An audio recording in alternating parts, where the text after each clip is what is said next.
अच्छा बोलना चुप रहने से अफजल है। बोले, अच्छा बोले, लेकिन ये देख रहे हैं क्या बोल रहे हैं और किस अंदाज से बोल रहे हैं। मीठा लहजा दुश्मन को भी दोस्त बना देगा, तीखा तंज वाला सख्त लहजा वो तो दिल को तोड़ देगा, और टूटे हुए दिल वाला दोस्त कैसे बन सकता है। जिन्होंने इस बात का ख्याल रखा, हमारे बुजुर्गाने दीन ने अच्छे अल्फाज से गुफ्तगू की, उनके अल्फाज आज भी दिलों में मौजूद है, उनके अल्फाज आज भी लोगों के टूटे हुए दिल। अच्छा बोलना चुप रहने से अफजल है।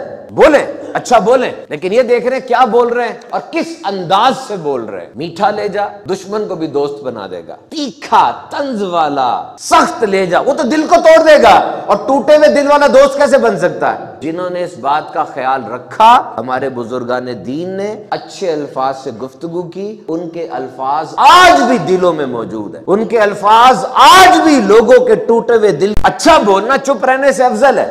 बोले, अच्छा बोले, लेकिन ये देख रहे हैं क्या बोल रहे हैं और किस अंदाज से बोल रहे हैं। मीठा लहजा दुश्मन को भी